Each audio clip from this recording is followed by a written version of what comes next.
Let me all hear you say, hey, well, first of all, hello out there, everybody, in virtual land, everybody. It's good to see you. Yeah, let me hear you all say, hoo-ha, hoo-ha, hoo-ha.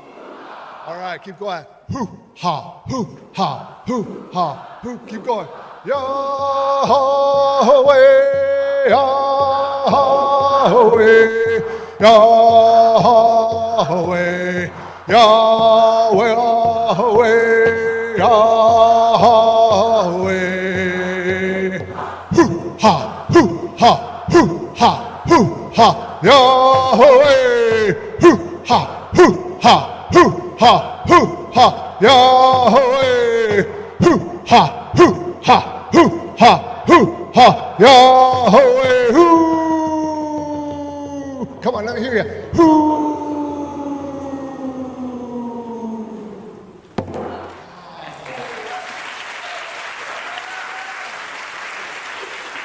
Yeah, it's a good way to get started here, and it's an honor to be here on the unceded lands of the Cherokee peoples. Yeah, what a beautiful land this is. Beautiful land this is. For some reason today, I was reminded about in 1992, they had the celebration of the 500 year when Columbus came and mistakenly discovered this land. And they had the celebration in Spain. And so they asked some of our people, the Tlingit people, to go over to Spain and to partake in this celebration there. And sure, there are some elders who went there, and a group of us that went there, and we told stories, we sang our songs, and said a hoo-ha here and there, and then they asked one of our elders to come forward and to acknowledge the royalty, acknowledge everyone who was around. And so an elder came forward. His name was Gauchlain.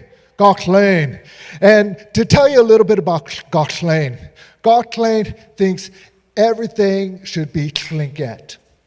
He thinks the White House should be a longhouse, and the president should be Raven, should be president, and everything should be Tlingit.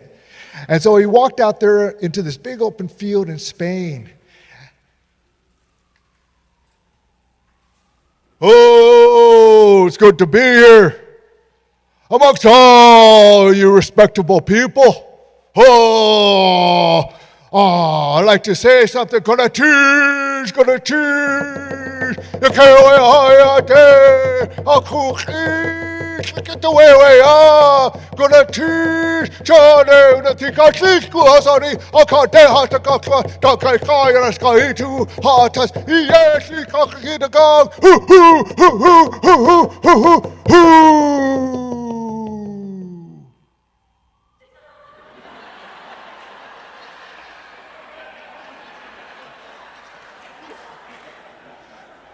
So Gauchlain, he came back to us, he says, that was good. I have just made a declaration in front of all these people, royalty and everyone, that Spain now belongs to the Tlingit people.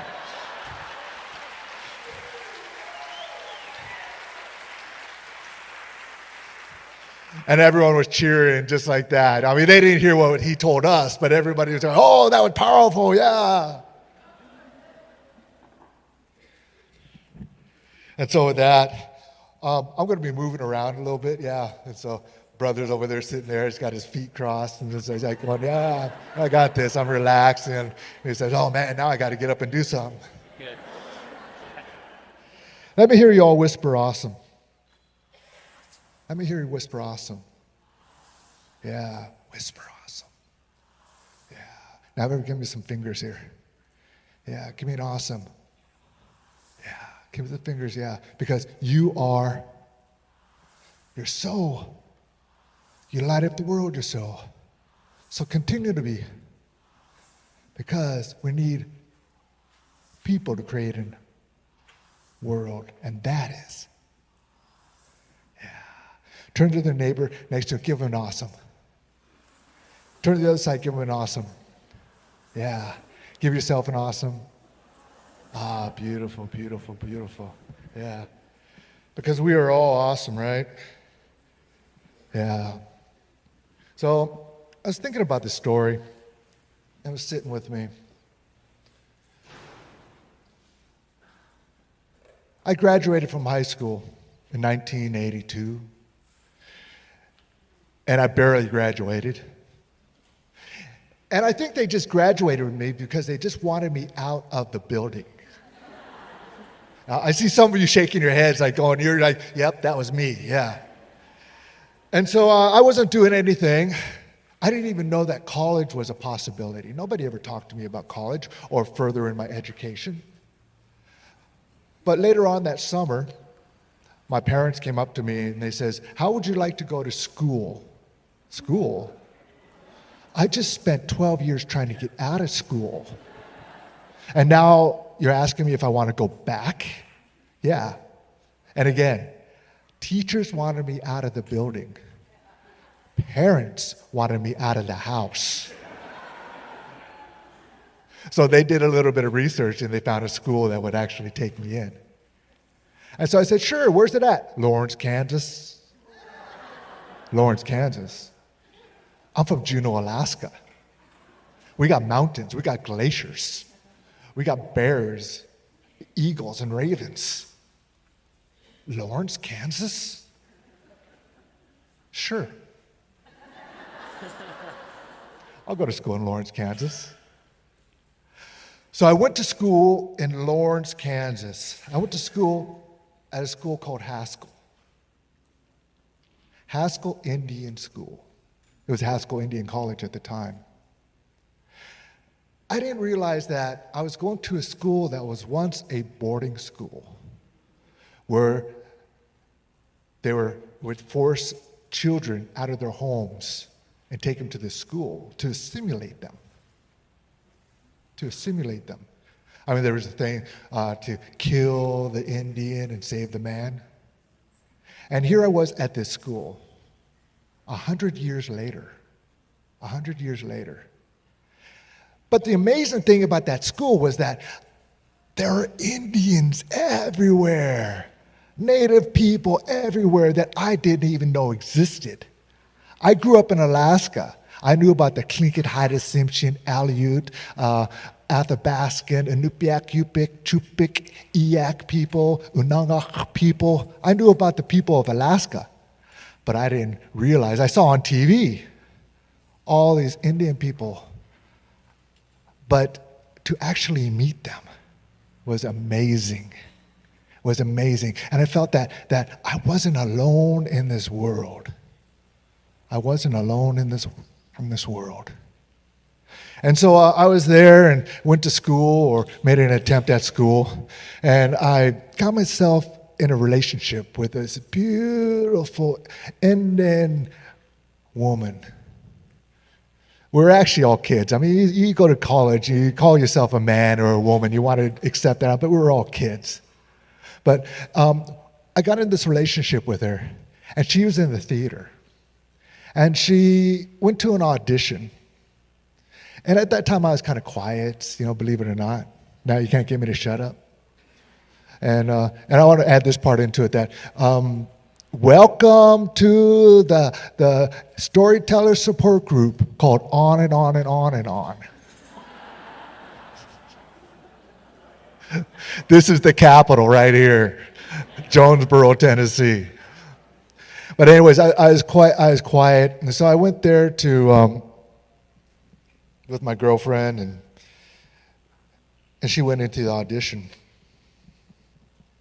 And I sat there, and she came back out, and the director asked, "Would you like to audition?" I go,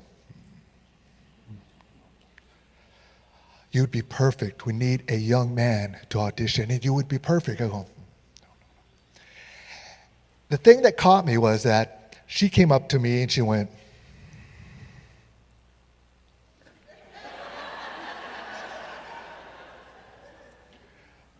"For me?"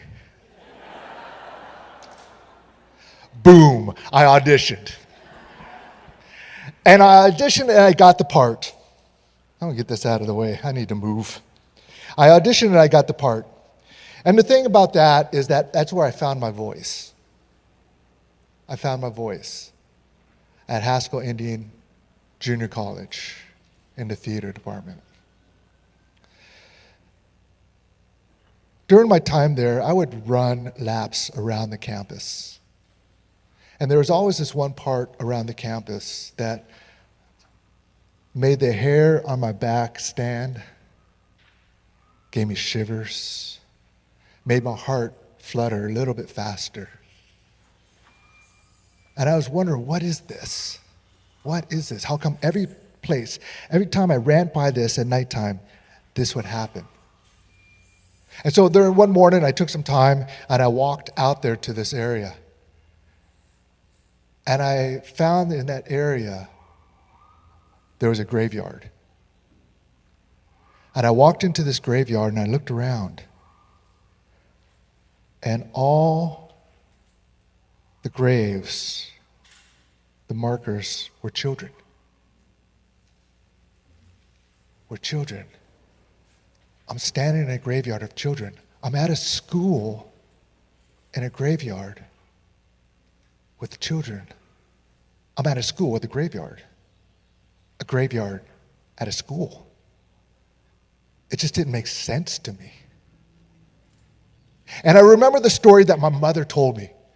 She told me that she went to a boarding school. She was taken from her family when she was about 5 years old. She went to a boarding school in Oklahoma. And it was there in Oklahoma where they took away her language, her songs, her dances, her pictures of her family. They cut her hair. And while she was there, her heart just started to hurt. Her spirit hurt. It was broken. And she got sick. At 6 years old, she came down with pneumonia.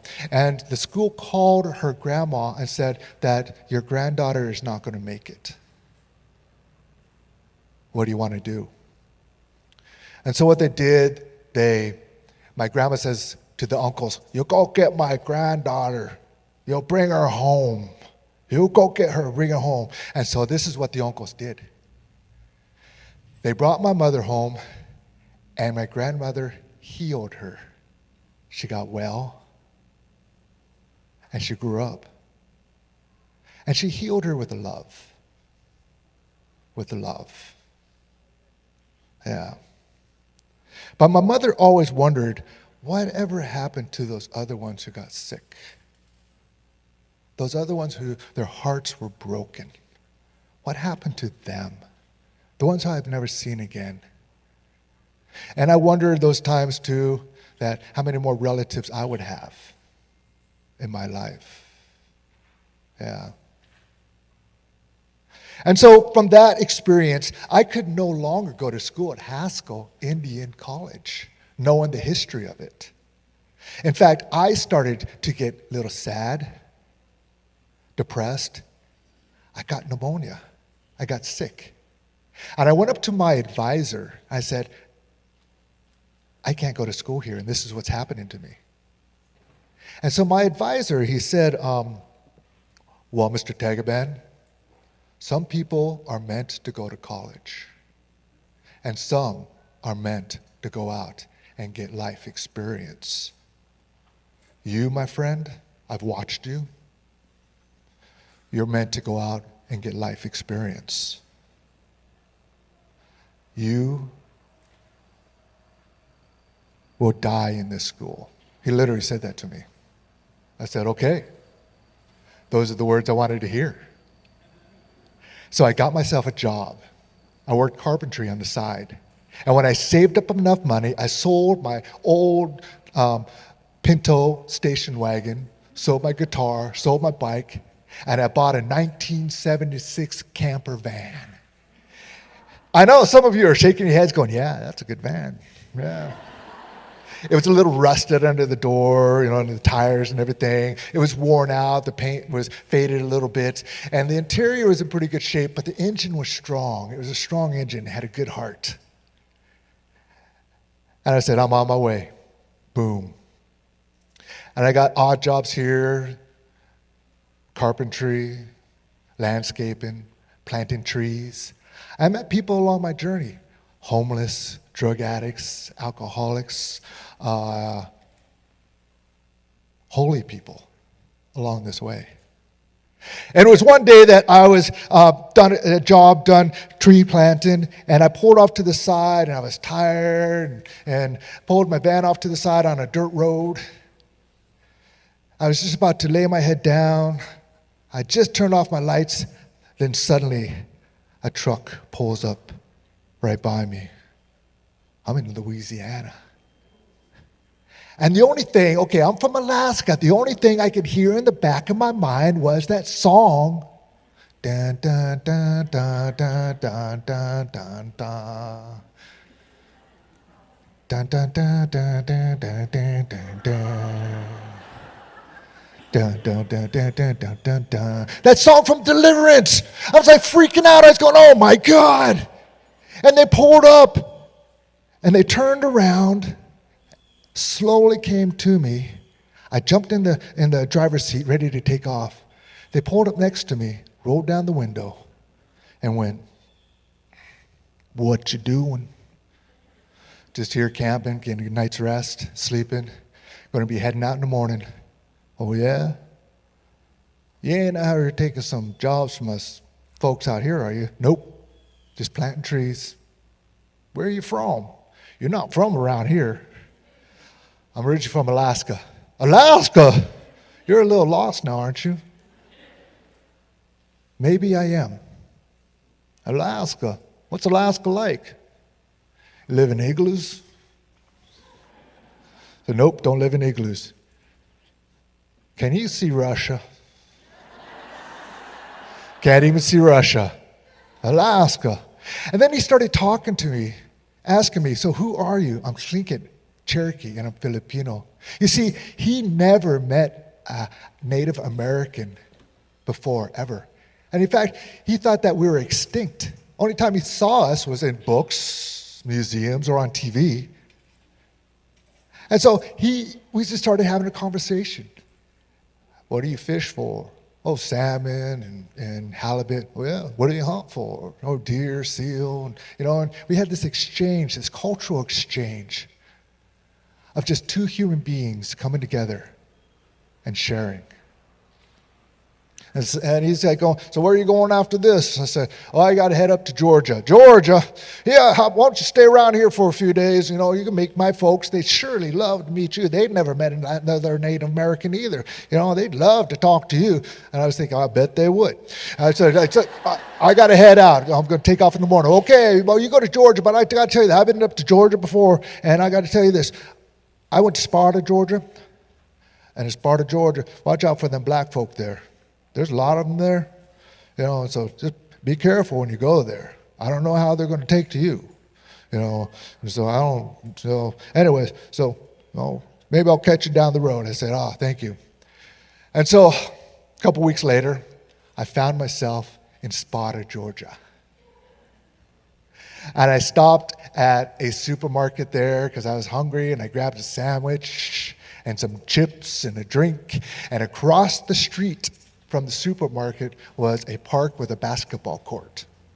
So I went over there and went to the basketball court, and I sat down on the bench there, and there were some young men, young boys that were out there playing basketball, or at least they were arguing about playing basketball.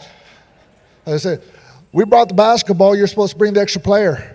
Well, I didn't bring an extra player. Well, how are we going to play? We need to have even teams. Okay, how about that guy over there? And they pointed right at me. Like going, hey, you play ball?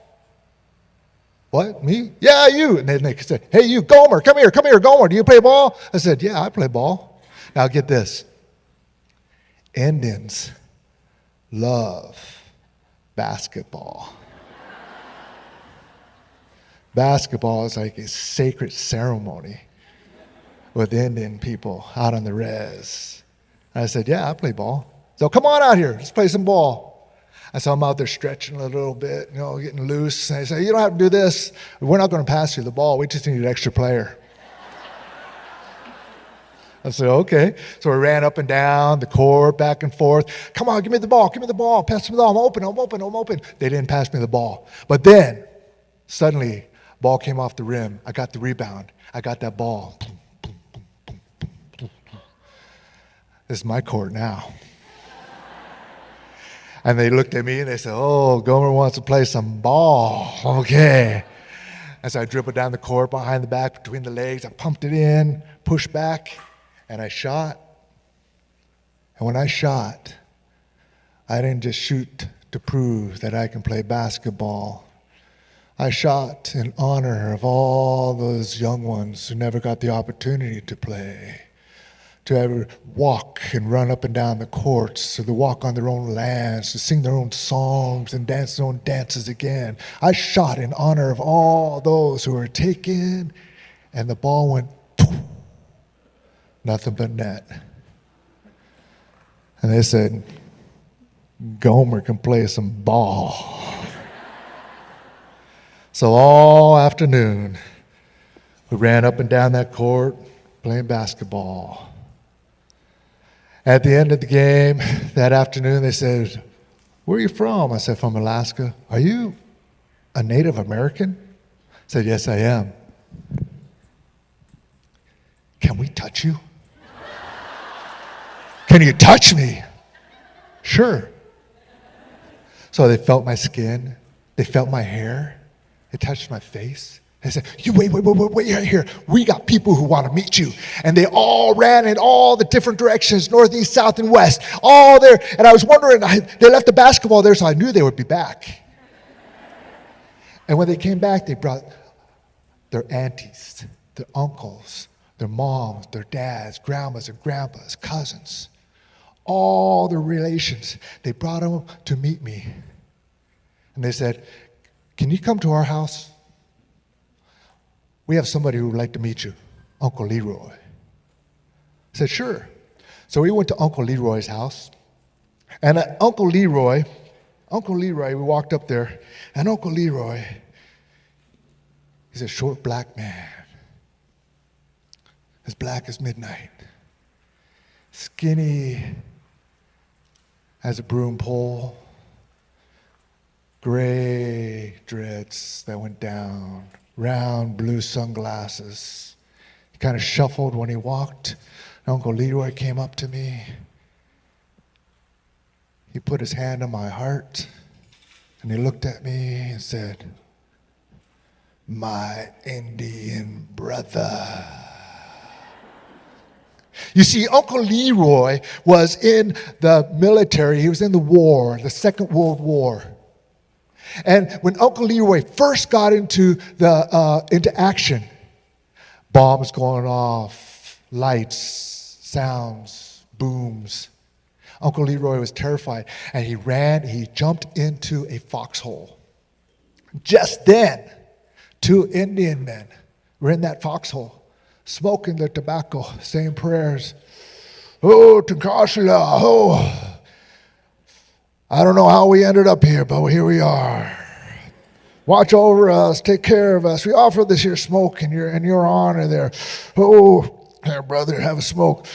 Oh, send us a sign that you're listening to us.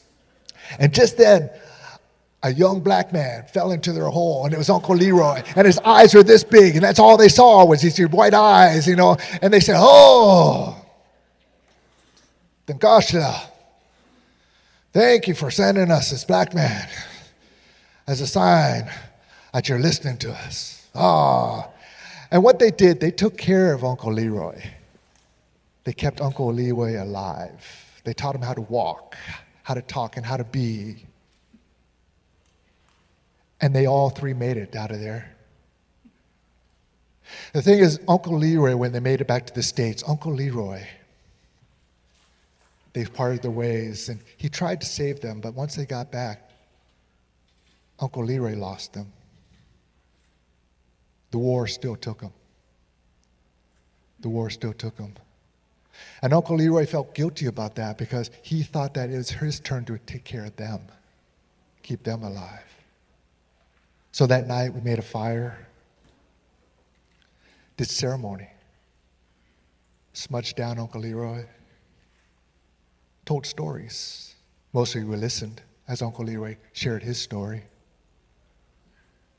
And that next morning, we woke up. Uncle Leroy offered me a cup of coffee. And he had a smile on his face. You see, something was lifted from him. There was a heaviness now that was lifted from Uncle Leroy. He didn't hold on to that anymore.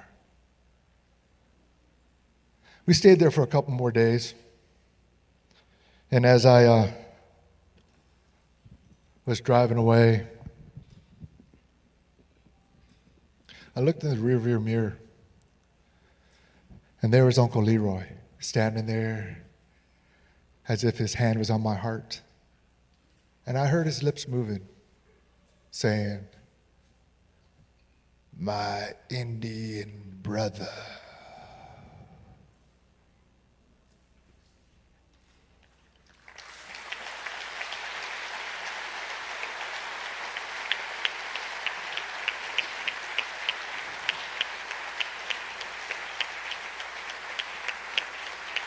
Now, I know I'm about to step off here, but I just want to say is that I wanted to share that story, not with you, but all those who are out there, in honor of our veterans. See, it doesn't matter if you're white, you're black, you're brown, you're Asian, whoever. All those veterans fought for us, allowed us to be here right now, right now. And so all you veterans, thank you. And I'd like just to say, welcome home.